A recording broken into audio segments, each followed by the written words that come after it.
Here. Hey everybody, welcome to DesignChat. This is DesignChat number 23, the best live weekly design discussion on the internet. And we are very lucky to have at Danny Outlaw, if you're on, if you go by a Twitter handle. Now, Danny, I met a couple months ago actually during one of the chats, and we've been talking back and forth a little bit ever since then. And Danny, if you're not familiar already, writes tutorials for PSD Tuts and also has his own design blog. Danny Outlaw, I'm screwing up the URL, so why don't you pitch it up there? Outlaw Design Blog. Outlaw Design Blog. I always put things backwards. So welcome. Thank you for coming, Danny, man. What's going on? Oh, same old, just being more busy than I know what to do with. Too busy. So you've just moved into a new house and we're viewing your paint job on the back wall there. That's in progress, and it's always fun to see. Is that a tutorial? Are you doing a tutorial on your wall? I thought I might do an office post along the way once it gets finished. Those always seem to do well. You should, man. So for some of the people who haven't been here before, we've got an account going in here. It's called DesignChat Links, and that is us. And so for various things that we'll be talking about during the chat, we'll tweet them out there, and they'll be here, and then they live on in the in that tweet account. So if you want to, if we're talking about anything and you're thinking about it later, go to twitter.com slash DesignChat Links.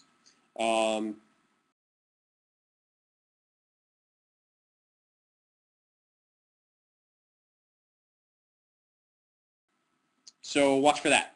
And so a couple of quick thank yous to Matt for more info about the chats that are coming up. I'm at DesignChat and at Hoopajube. That's my daily account. Danny is at Danny Outlaw.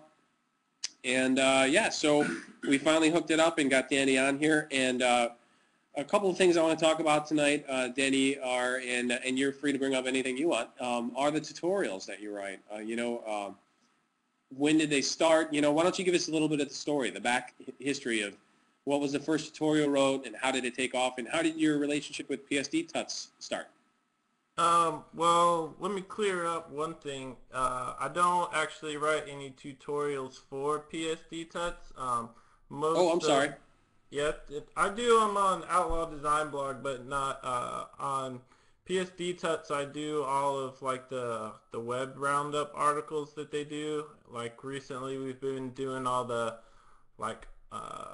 20 artists from different countries and stuff around the world, or the 50 amazing book covers and that sort of thing.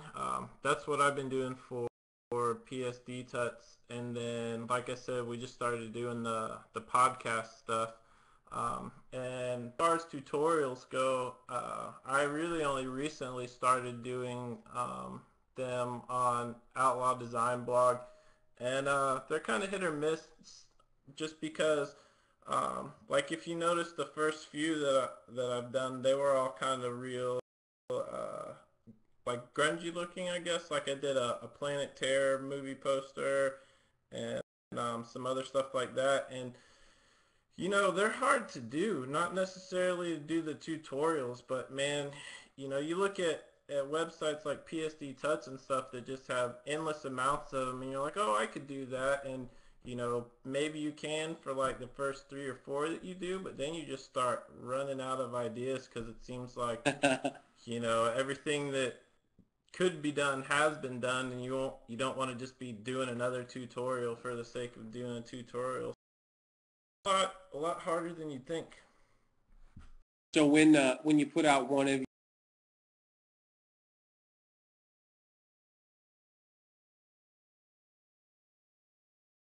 your collections of interesting design, do you also follow that up? Do you tweet that out to your followers?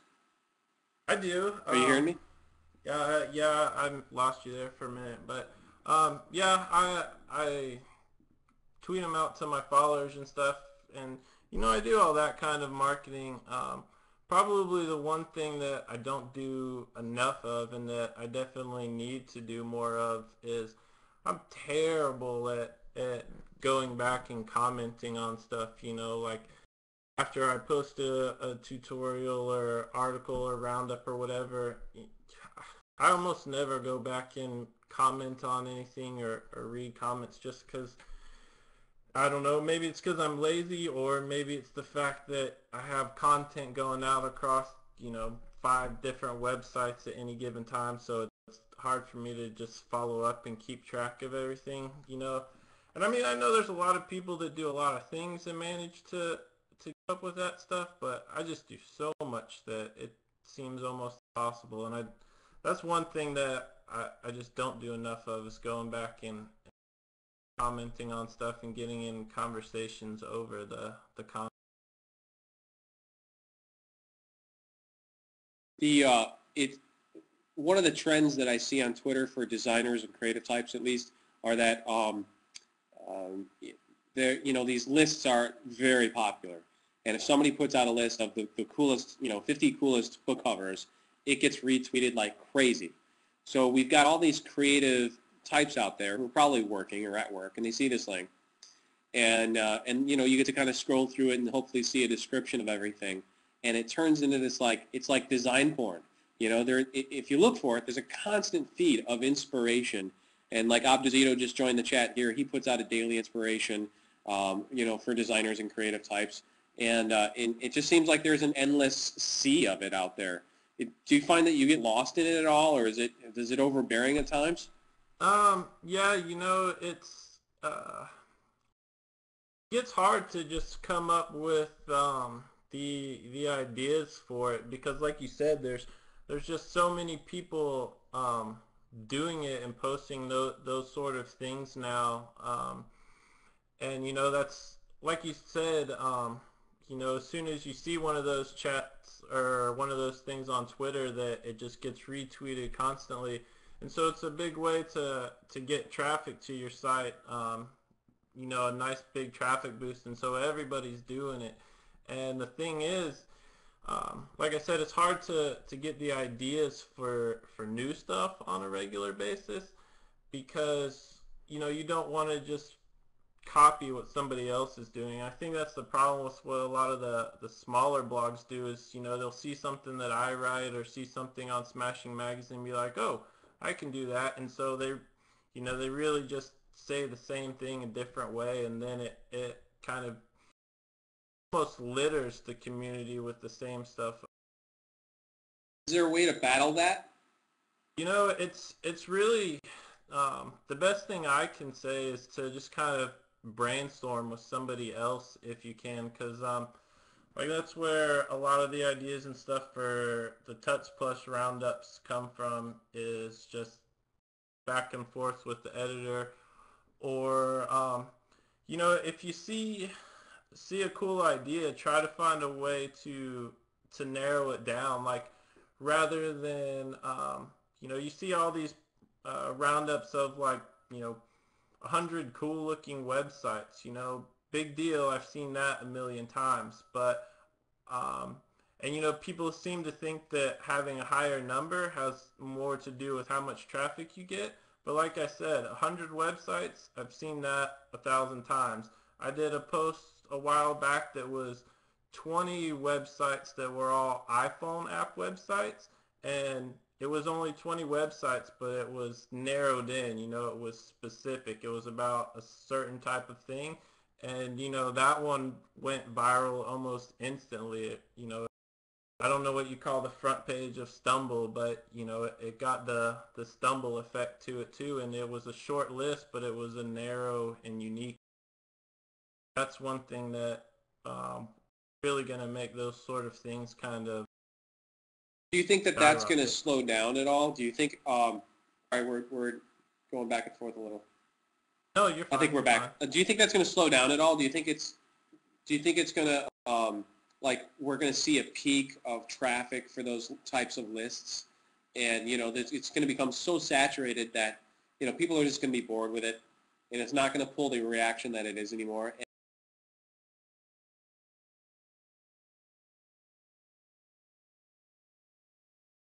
Yeah, you kind of cut out. I don't know. But I think I think that already happened, actually. Um,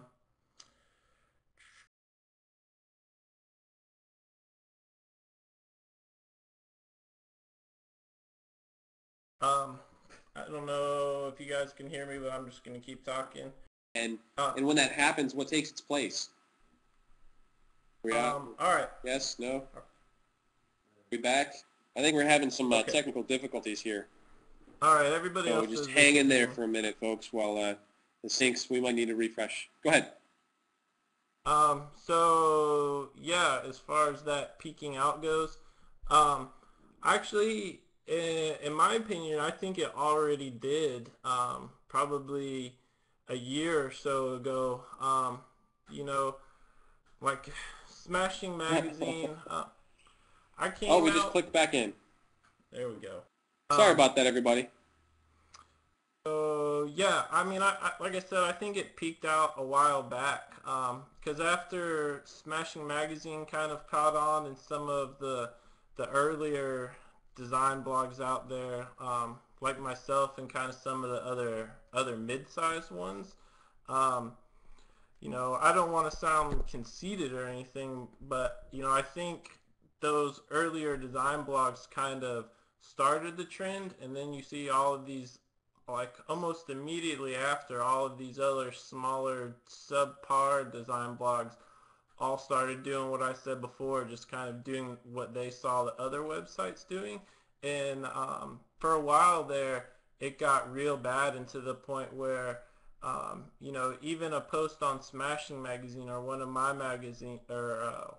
my posts where you would do like 50 icon sets, and you would just get all kinds of negative comments of people just saying that they were sick of seeing these type of posts, and things kind of mellowed out there for a while. And it really forced the people like myself that write those kind of articles to spend a little bit more time and put more thought into rather than just doing something that was a simple and long roundup or list. Because that used to be all you had to do, was just make a long list of something cool, a bunch of pictures, a bunch of free things. That would work. But I mean, that's not going to work anymore, and very rarely do you see just the real generic roundup type of post.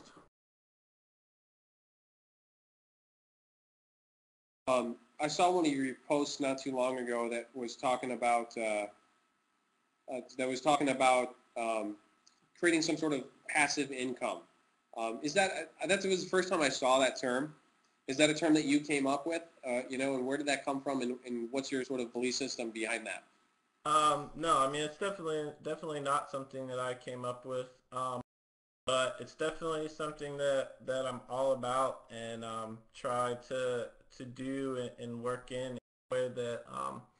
any way that I can, because I mean, we as designers and even developers just have so many outlets to be able to make passive. It constantly surprises me that there's so many people that don't take advantage of it.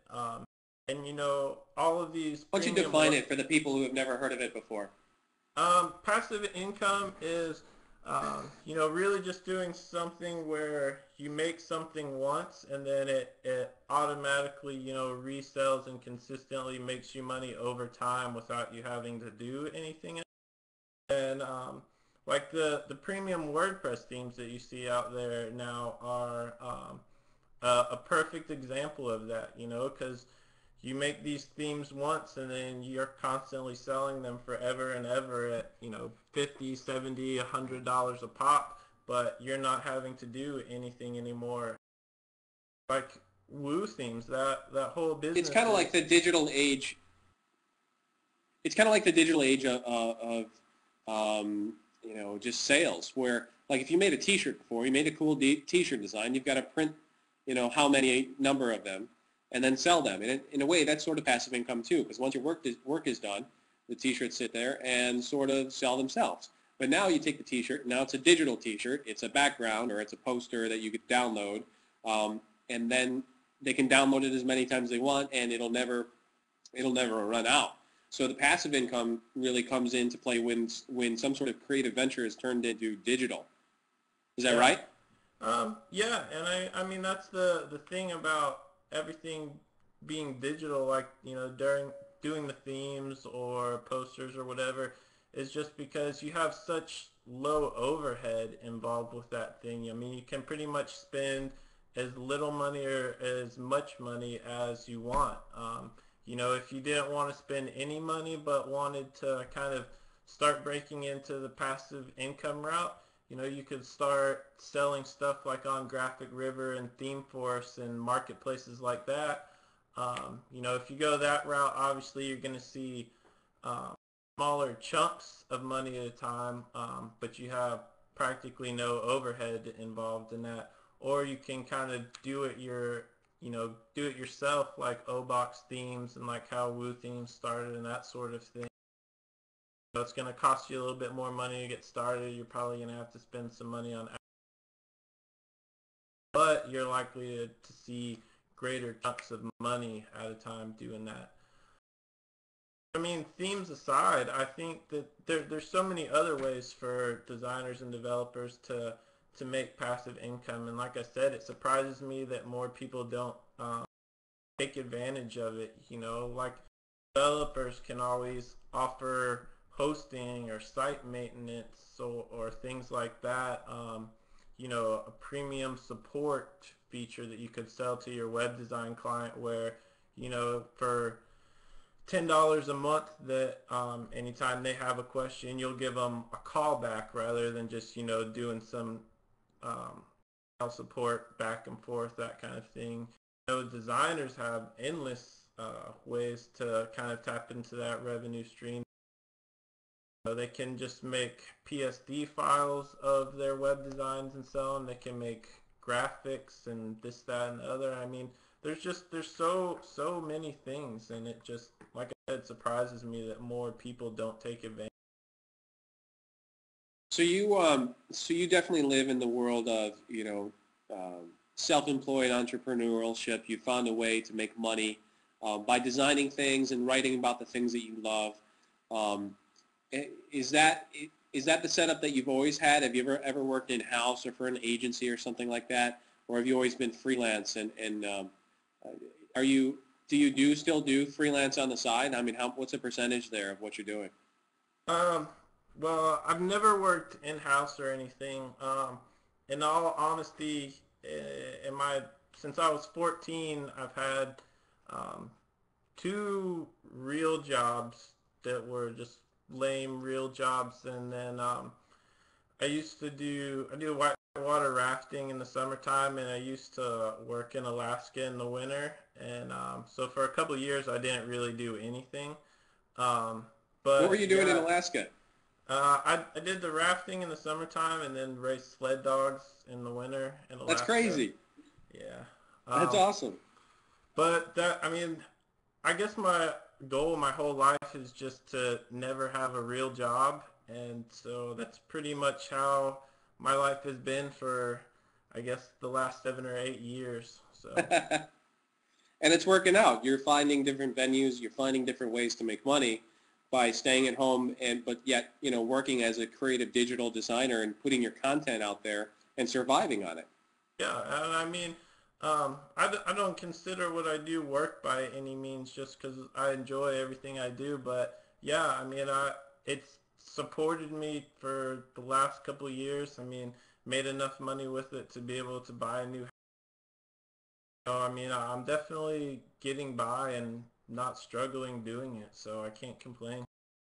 It's awesome. Congrats, man. I mean, that's a huge accomplishment, and I think that's a lot of people. There's a lot of people out there right now. Have lost jobs, down economy, and all that, and they're at home trying to figure out how to make a living. And it's sort of inspiring to see that the people who are taking that leap, taking that jump, taking their lives into their own hands, and having control over it, and then thriving and being happy. And it's really cool to see that in the creative world too, because then you see all sorts of creativity start to flow where they're not under the house name anymore, and they can kind of do what they want and be creative, and their projects take them in many different ways. Um, so yeah, congrats on that. That's huge for you, man. And, I mean, it's definitely good news to see that you're doing that. Um, so you've got the blog, and also the lists that you're writing for PSD Tuts. Where are the other areas that you're active? Are you working in print at all, or is it all web? It's all web, really. Here lately, most of the work has just been bigger design clients that have come and found me. You know, it's gotten to the point where I don't really have to go out and find work. It kind of finds me, and then I specialize in WordPress stuff, and am just now beginning to get into BuddyPress. I don't know if you know about that at all. No, not at all. What's that? Well, it's basically it takes WordPress MU, and which is WordPress multi-user, takes that and turns it into pretty much a social networking site right out of the box. And you know, because it's WordPress, it's so easy to manipulate and so much stuff to add, so easy to add stuff to it. But it's so new, and it's a lot more complex than just WordPress, so there's not very many people that know how to use it. And so because we kind of picked up on that early on, we've been able to get some bigger projects right off of, you know, for the last couple of months we've had 2 and 3 big projects a month. So So you've got, I totally lost my train of thought there. I'm kind of going to go into the sort of design school versus learn on your own sort of thing. You know, there's a lot of designers out there who are being asked to do many different things other than what they're trained to do. You know, to code websites, you know, or to maintain sites or develop sites. You know, and the designers today need to wear a lot of hats. And obviously that's something that you're doing. Where does your training lie, and what was the sort of path that you took? I mean, was it a strictly design school? You know, and today a lot of people are proving that you don't necessarily have to go to design school to be a good designer. You know, there are some people that it's going to benefit greatly, and other people, you know, just kind of take their own path. So where was yours? yeah, I mean, I'm definitely 100% self-taught. So whether or not I did a good job teaching myself, I don't know. You know, but I look at stuff I do a week later and think it's terrible after I did it. But I don't know. I think you made a good point. You know, design school really good for some people. Other people, it's just going to be a waste of time kind of thing. But yeah, as far as the you know, wearing designers having to wear a lot of hats, you know, it would seem that that's the case. But I made, you know, I kind of realized early on that one, coding was never going to be for me. It's just over my head. I've tried to grasp it a couple times, tried to learn it on my own, tried to use books, videos, and just realized I was never going to do it. And so at that point, I started, you know, finding a developer or two to work with, like, closely. And I think that those kind of partnerships where, you know, if you get one person that just focuses on design and then can find somebody that only wants to focus on developing, and to partner up with that person, I think that's where, you know, you're going to achieve your best product. You know, you might have to share some of your profits or however you want to split that up.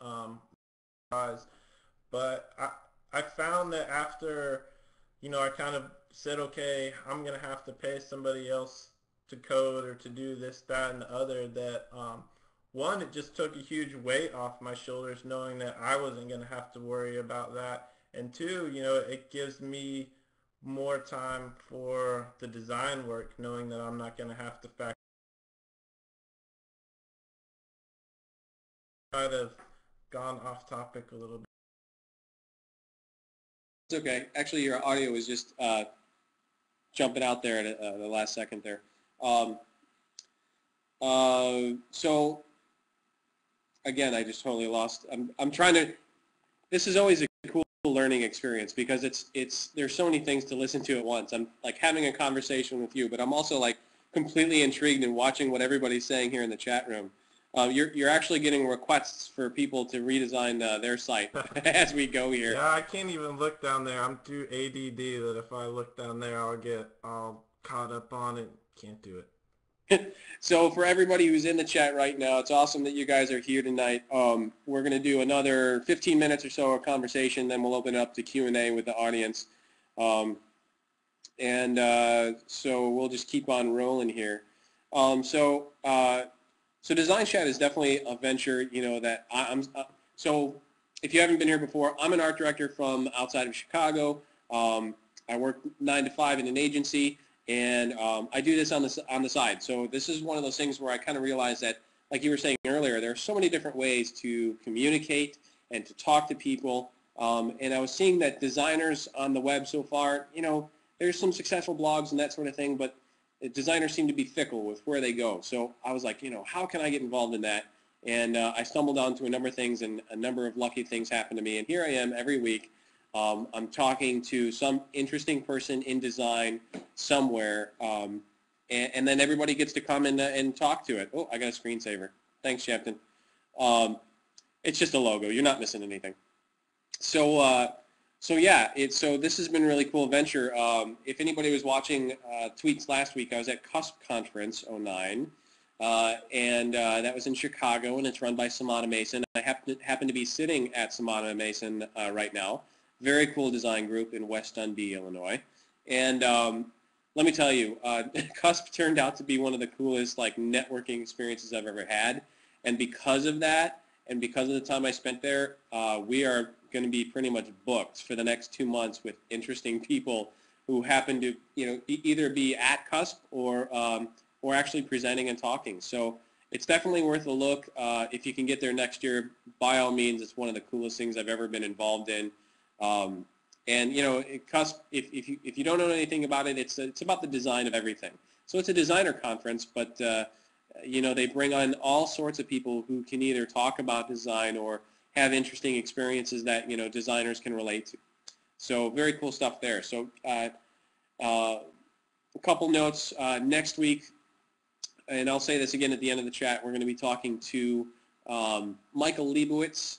He's a CEO of Big Spaceship, bigspaceship.com. Very cool interactive agency that's out of New York and many other groups. Is that the threadless guy? Say again? Is that the threadless guy? No. Big Spaceship.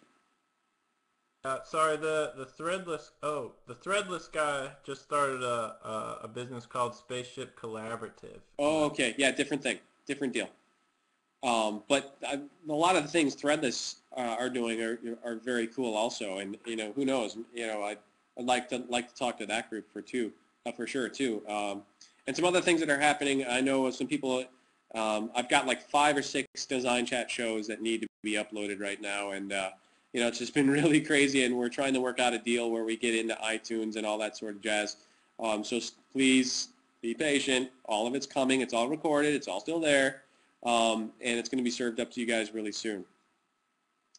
So I think I saw a couple tweets about inspiration, and that was one of the subjects I wanted to do is, where did your love for this come from? I mean, obviously, you can tell from the work that you put out there that you enjoy it, and it had to start somewhere. Was it, in art class or something like that? Was it in computer class growing up? How young were you when you kind of figured out you wanted to do what you do? It's a funny story. And I was really, really young.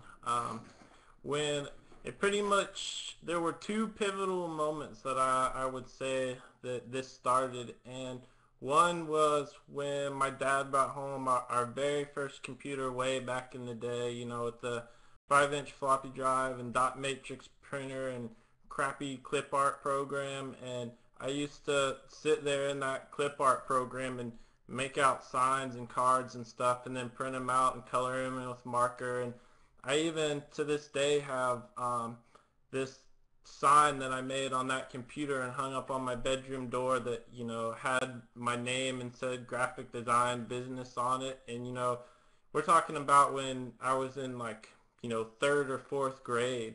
and I was doing all this stuff wanting to be a graphic designer.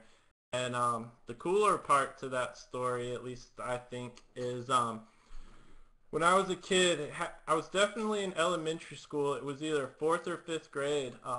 My sister and I were doing a fundraiser for school, where you sell magazine subscriptions. And our parents let us pick a magazine subscription for us that they would buy for us. And I kid you not, my magazine subscription was Entrepreneur Magazine when I was in like fourth or fifth grade. How And fitting. but I like the business side of design just as much as the creative side to design. So I think that has a lot to do with it, and I would say might attribute to some of my success, if you want to call it that. Awesome. And just it's a very telling thing.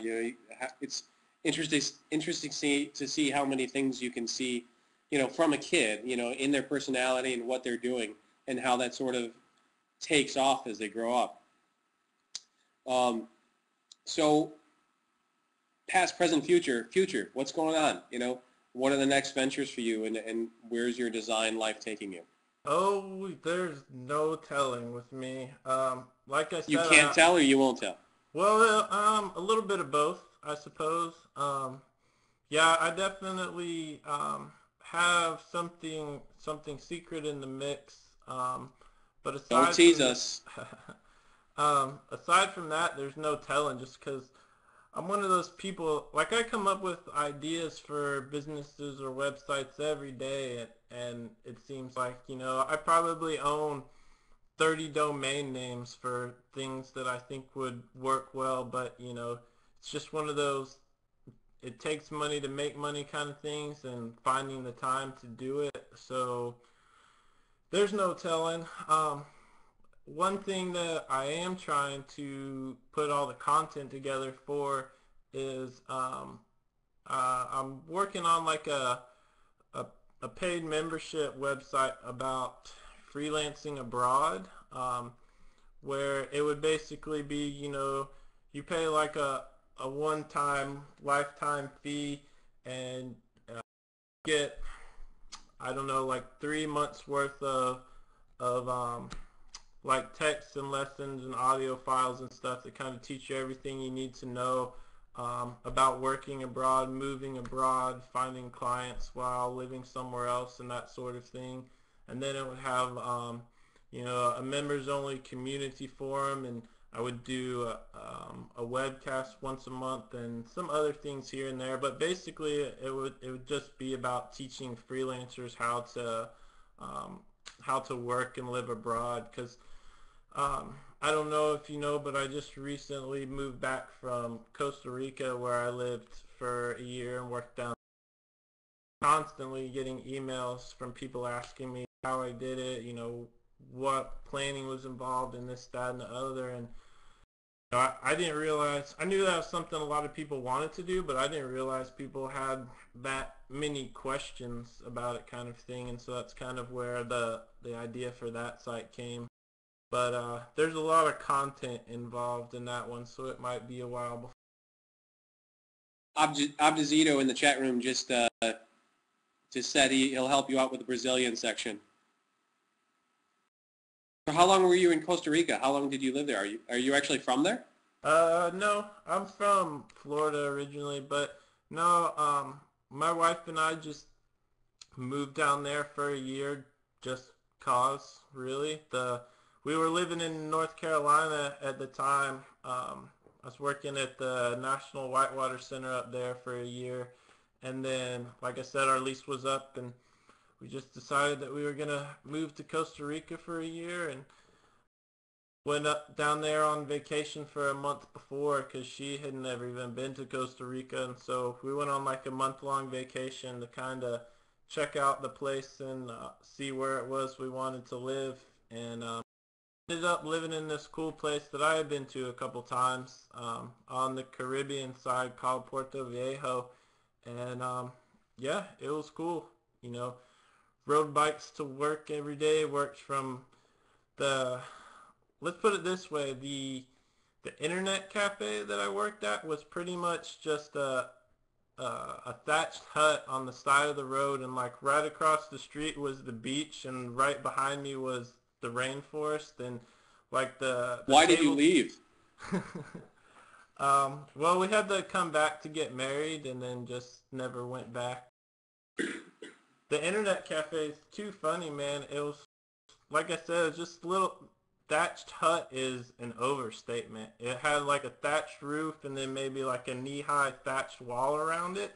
And then there was like maybe 2 foot wide boards that went down in a line, and they were just trees that had been cut down with a chainsaw flat.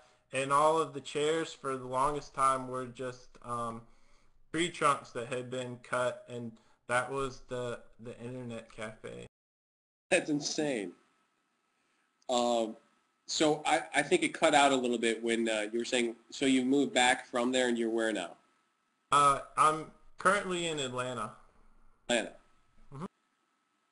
So through your experience, you've learned that you can do this work from anywhere in the entire world. Yeah, definitely. And the more passive income that you have built up, the better it is if you want to travel or freelance abroad. Just because, if you have a good amount of passive income coming in, and you're living somewhere like Costa Rica or Brazil, or anywhere in Central and South America, really, where the cost of living is so much cheaper. Um, you know, Not only is there a good chance you could almost possibly live off of that passive income, but if you decided to go the passive income route and still do full-time freelance work, one, you'll be able to live really comfortable, and two, should something happen with your regular freelance work, you'll have all of that passive income coming in that, could probably support you in a place like Central America or South America.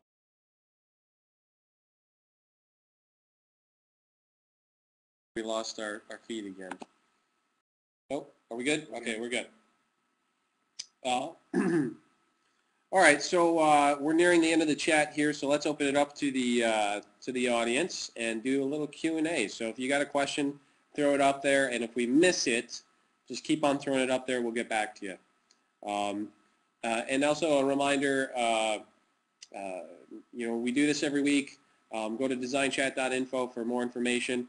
I've just booked a whole slew of people, and so check the guests page, designchat.info/guests. In the next couple days, I'm going to be updating that, and we've got a lot of cool people coming up. Favorite artists? Who are you inspired by? Who are your favorite designers and artists from Bevel Adequa? Right. Well, artists in general, it's hard to say, just because I love artwork. Like when I went to Dragon Con a couple weeks ago, I probably spent $200 or more buying prints and stuff like that. So that's hard to say. But as far as web designers and stuff go, right now I've really liked Meta Labs and their style. So they're one of my favorite web designers. And David from Tutorial 9, he doesn't really do a lot of freelance work, but all of the stuff that he designs is really good. And then of course there's the big guys like Elliot J. Stocks and Ryan Carson that but as far as the smaller people, probably Meta Labs, one of the people that I really like a lot. DesignChat Links is asking if you're creating webinars. Yeah, that's one of the other things that is kind of in the mix, but those are a lot harder than I thought they would be to plan for. Because I write kind of the script or whatever that I want to talk about for the webinar, and then realize, if I kind of read through it, that I've only written 15 minutes worth of content, and that's not going to fill up an hour-long webinar. So I'm trying to I'm working on that. That's something that I want to do, but it's a lot harder than I thought.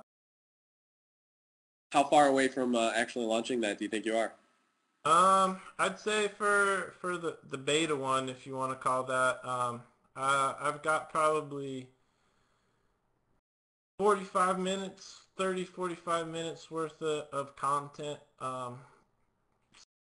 But you know, who knows? It may stay 30 or 45 minutes worth of content for another 6 months. Just, like I said, I'm always having new ideas for stuff, and it's just a matter of finding time for my stuff and then all of the paying stuff as well. Alex Swanson wants to know what your typical workflow for a new website is. So when a client comes to you and says, I need the site, it's got to be ... Where do you start? Where's your starting point? Um, well, my first starting point is to call and talk to the client first, because well, I'm gonna say let's start at the email saying that I need a website ... and I used to never ever call clients just because I don't really like being on the phone. I don't like talking to people, and so I would just never call them. But I found that I'm a really good salesperson on the phone, so I started calling every time I would get an email, and I realized that when I first started doing that, that there were out of like the first 10 clients that called and wanted me to do design work, there were probably 4 or 5 of them that called and originally only wanted me to like tweak their current website or customize a theme for them, and then I talked them into a custom web design from scratch. So if you don't call clients already, I'm gonna say that you should start doing that, because I mean that probably increased my business like 30-40% at least, and with I got more clients and higher paying clients because I could really talk to them and answer their questions and address their concerns and explain to them face to face, so to speak, why a custom solution was going to be better than just customizing what they already had. But after that, I send them a pre-designed questionnaire, have them fill it out, and if they send it back to me and I have any questions or I'm not sure what they want, I'll give them a call until I'm sure I know what they want. Then everything from there is pretty basic, I think. I make wireframes, send it to them, get them to kind of sign off on that. Once they've signed off on the wireframes, I'll move to the design page by page and pretty much get them to sign off each page by page, so there's not a lot of backtracking, going back to the home page and making another change. And once I got all the stuff designed, I just send it to the developer and let him take it from there. How do you deal with style problems? It sounds like pretty early in the process you establish the style of the design, and there are going to be no questions moving forward. Do you run into a lot of that with a client where, they might get wishy-washy about something, or, they're just not happy and they don't know what they want or something like that? How do you deal with the adversity of that? Well, I don't like dealing with the adversity of that, and so that's why I try to make sure it doesn't happen. Like I said, I call them and talk to them, and that helps a lot. And then I do the pre-designed questionnaire, which is pretty thorough, and I actually have the pre-designed questionnaire up on my website somewhere. But I do that, and when they send it back, if if I have any questions and I'm not sure what they want visually, I call them and talk to them and get more examples. And I won't even start designing until I know that I have a good idea of what they want.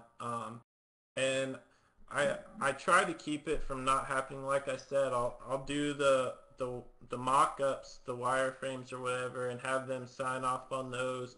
And then I do page by page and have them sign off on each page so that there's not really any going back. We tackle all of the issues up front, and very rarely do I have to go back and make minor changes graphically, because I've taken care of everything from the start.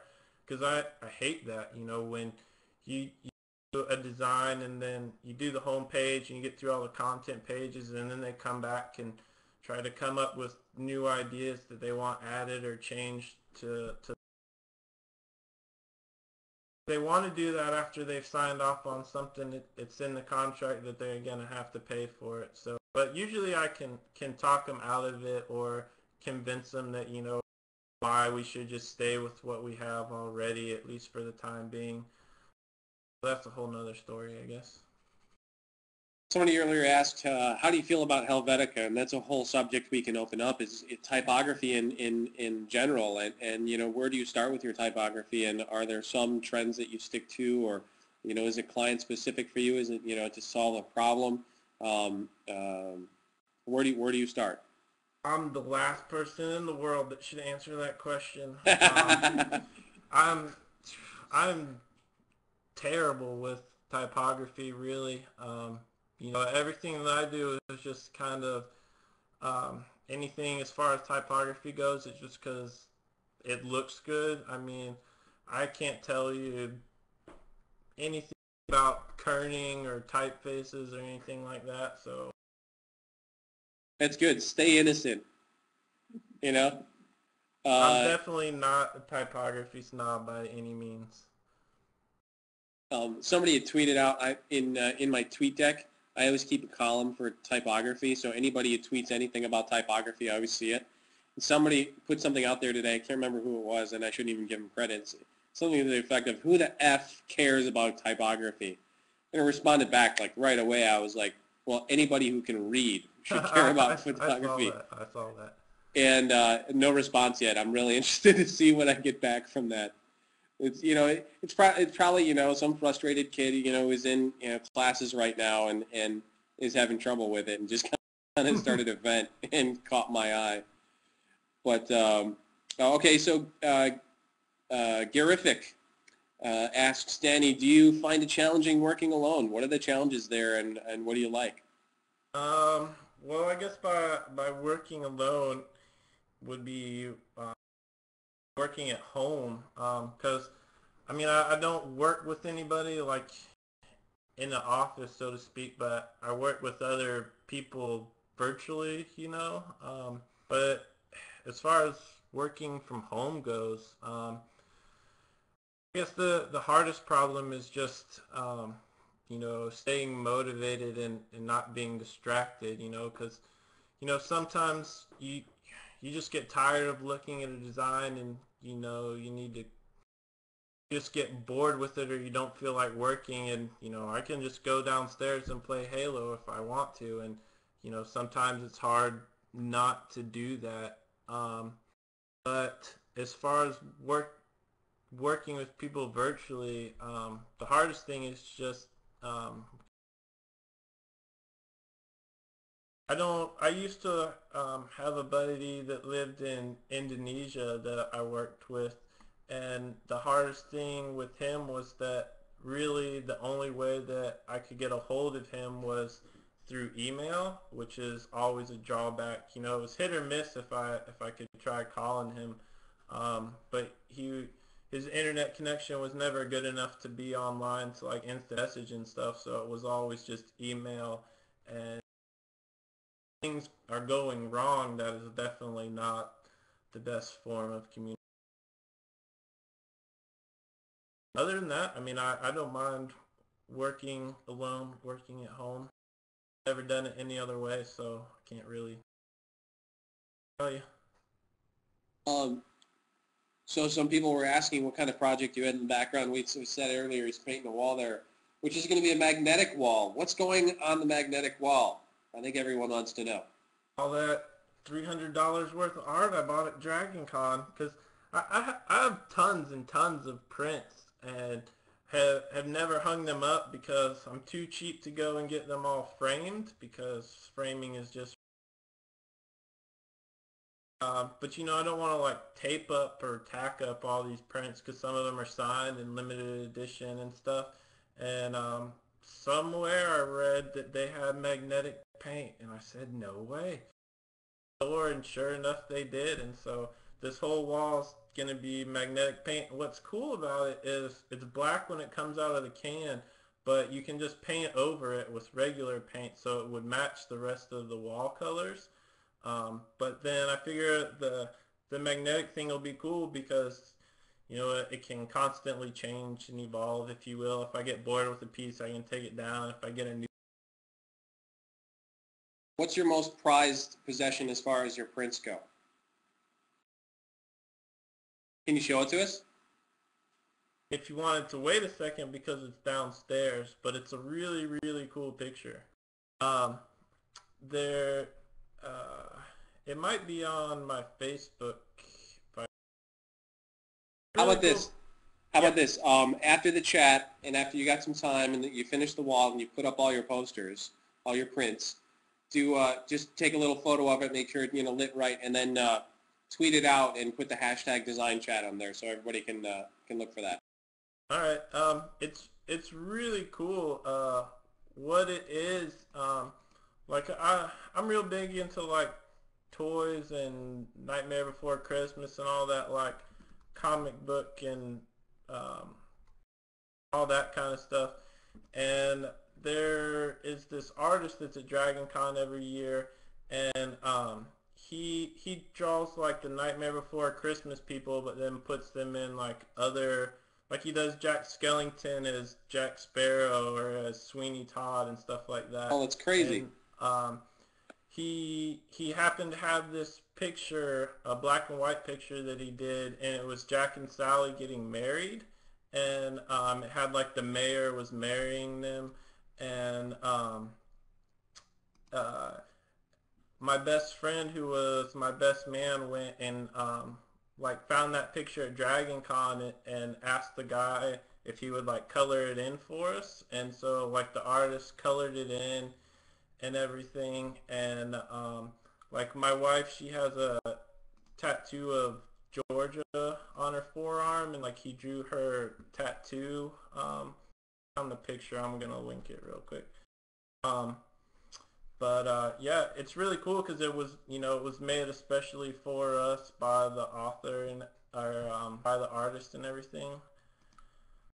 That's awesome.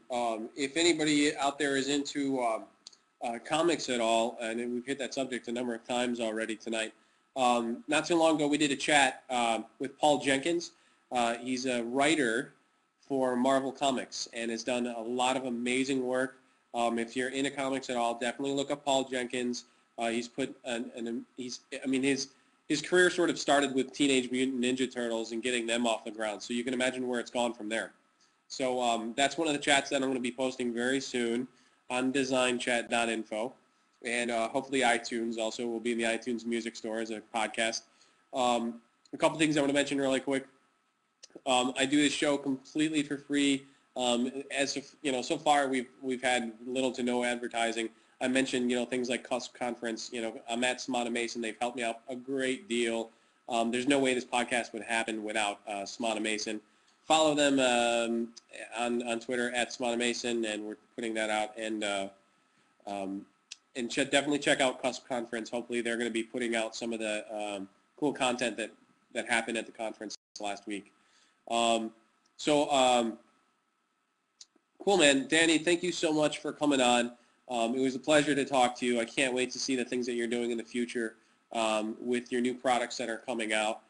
So definitely keep us updated as that comes along. And when you get your poster wall, everybody wants to see that too. We're going to wrap it up for tonight. Thanks, Danny. This has been Design Chat. We're here every week, and we'll talk to you soon. Yes.